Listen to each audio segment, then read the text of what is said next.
सिद्धनकेरीचा सिद्धापा जंगम. अक्कलकोटापासून 8 योजने दूर सिद्धनकेरी म्हणून एक गाव आहे. तेथे जंगम जातीचे गुरु सिद्धापा म्हणून मठाधीश होते.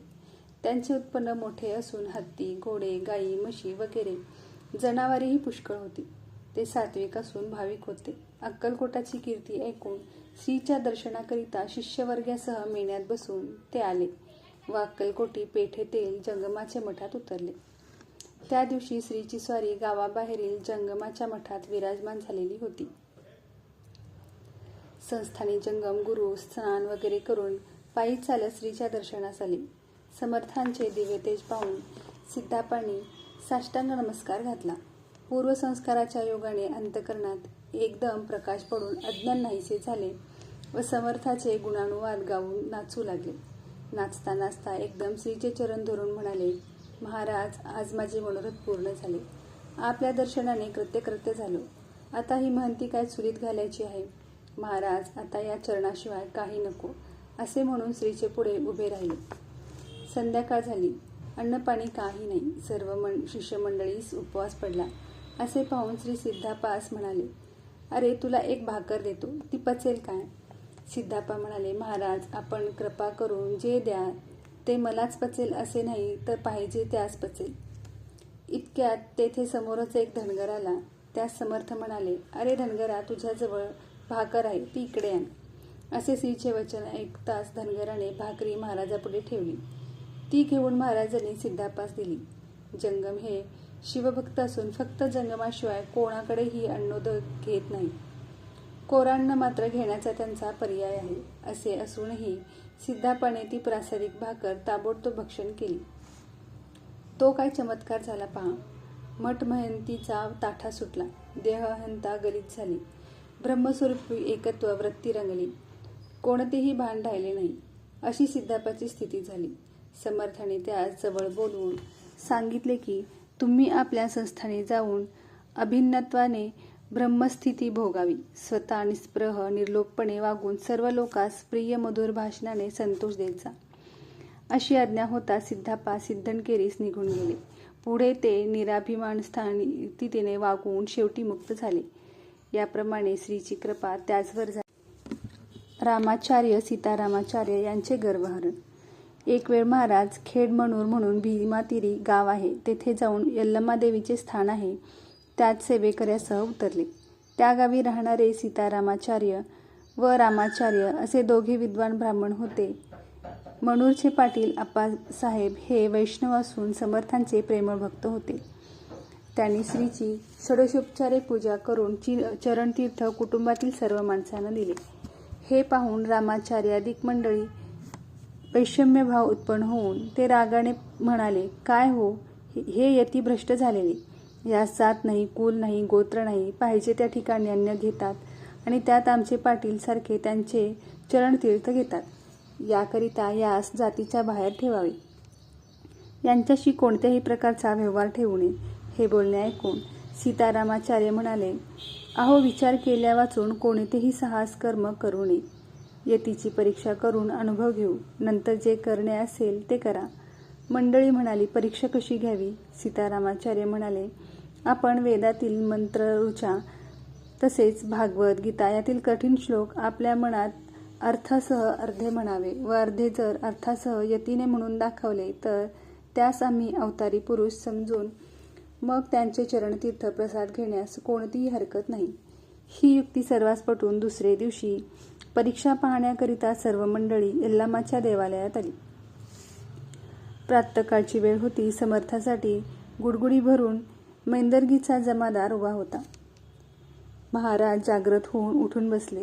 तो जमीदार गुडगुडी ओढण्याबद्दल श्रीची प्रार्थना करू लागला.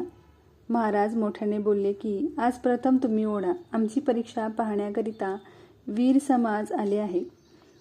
इकडे सर्व वैष्णव मंडळी भिंतीमागे उभे होती. त्यांनी श्रीचे दर्शनही घेतले नाही. नमस्कार सुद्धा केला नाही. समर्थाने त्याचकडे पाहिले नाही. परंतु त्यांचे कपट जाणून आपण स्वतः ऋग्वेद मंत्रऋचा आणि 2 श्लोकार्ध भागवतातील तसेच 3 श्लोकार्ध सार्थ भागवत गीतेतील यथासांग योग उपनिषदार्थ तसेच यजुर्वेद, सामवेद, मंत्र, अर्थवर्णित वेद, समंत्रशास्त्र भडाभडा म्हणू लागले. हे ऐकून सर्व वैष्णव आश्चर्यचकित होऊन तोंडात मारून घेऊ लागले. ज्या रामाचार्यांनी निंदा केली होती त्यांचा तर मादाभिमान साफ उतरला. नंतर सर्वांनी साष्टांग नमस्कार घालून अपराधाची क्षमा मागितली व श्रीची संस्कृत भाषेत पुष्कळ स्तुती केली.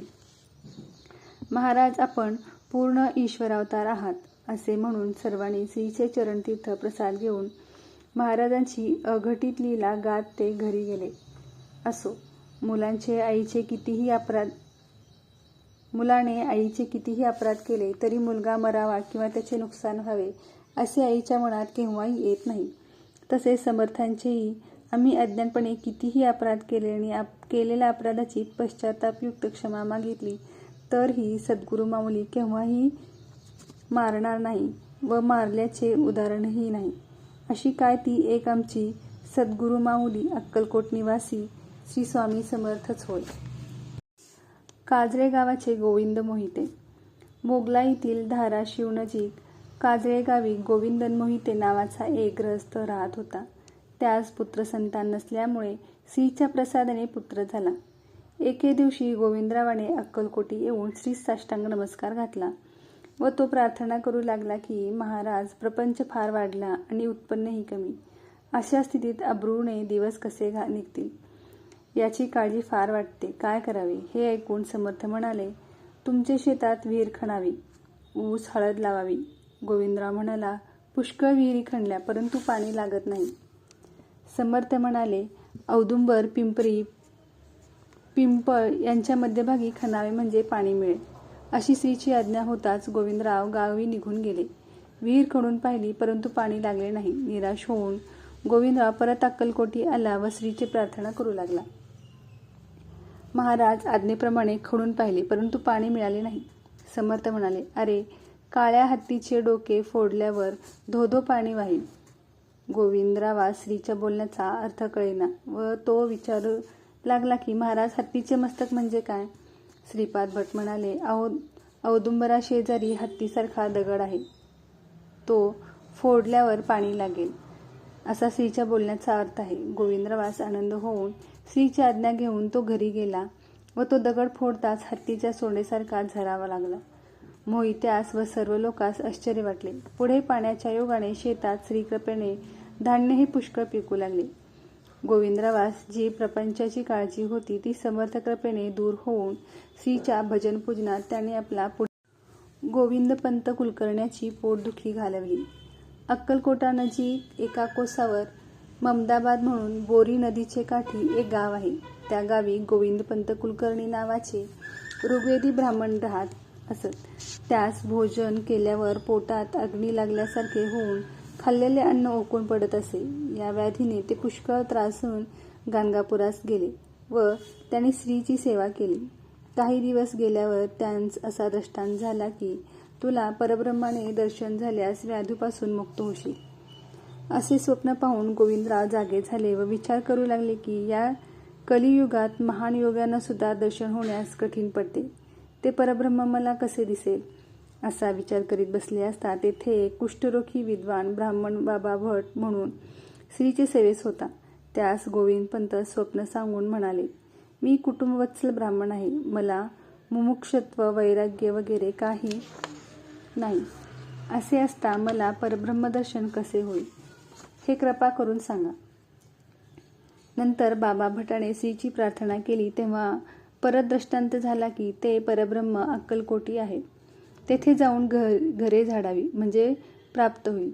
असे स्वप्न पाहून गोविंदराव जागे झाले व त्यांनी आनंदाने श्रीपादुकांची पूजा करून ब्राह्मण भोजन घातले व दुसऱ्या दिवशी ते अक्कलकोटी आले. या दिवशी श्री समर्थांची स्वारी एका ब्राह्मणाच्या घरी सहज लीलेने खेळत होती. पंताने श्रीचे दर्शन घेऊन नमस्कार केला व ते उभे राहिले. तोच समर्थ म्हणाले, गोमूत्र आणि शेण 7 दिवस खा म्हणजे व्याधीपासून मुक्त होशील. तो वृद्ध गाईस गांजलेस म्हणून शूळ उत्पन्न झाला. हे ऐकून पंतांनी आश्चर्यचकित होऊन श्रीची पुष्कळ स्तुती केली. महाराज, आपण पूर्ण शिवावतार असून आमच्यासारख्या मूढ जणांचा उद्धार करण्यासाठी आपला अवतार आहे. हे माझा पूर्ण अनुभवास आहे. असे म्हणून त्याने श्रीचरणावर साष्टांग नमस्कार घातला व 7 दिवस गोमूत्र शेण घेत व्याधी निःशेष नाहीशी झाली. नंतर ते श्रीची आज्ञा घेऊन आपल्या गावी गेले. दत्तजयंतीच्या उत्साहात अन्नवृद्धी. एके वर्षी मार्गशीर्षात दत्तजयंतीच्या उत्साहात दुष्काळ पडल्यामुळे प्रयोजनाच्या दिवसा प्रसादाकरिता आजूबाजूच्या लोकांची फार गर्दी होती. त्यावेळी चोळाप्पा, श्रीपाद भट, केशव देशपांडे हे श्रीची प्रार्थना करू लागले की, महाराज, आज प्रसादास गर्दी फार झाली. 300 मनुष्यापुरते अन्न शिजले आहे. त्यात हे 3-4 हजार यात्रेकरू कसे जेवतील? समर्थ म्हणाले, हे कडे घ्या आणि हा अंबादेवीचा टाक घ्या व पोळ्याच्या राशीत टाका, काळजी करू नका. मग देशपांड्यांनी कडे व टाक पोळ्याच्या राशीत ठेवले. नंतर आंब्याची आरती मोठ्या थाटाने झाली. श्रीफल फोडून अण्णावर तीर्थसिंचन केले व वाढण्यास सुरुवात केली. पहिली पंगत 2000ची झाली. दुसरी नंतर मंडळीची 1000ची झाली.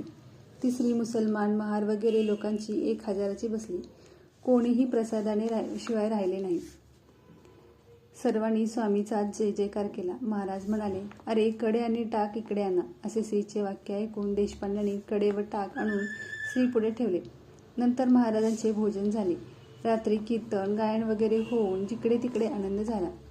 असो, चमत्कार हाच की कड्यांचे व टाकांचे निमित्त करून 300 पात्रांचे स्वयंपाकात 4000 पात्रे इथेच जेवली. करता करविता समर्थ स्वतंत्र आहे. निमित्त मात्र आम्ही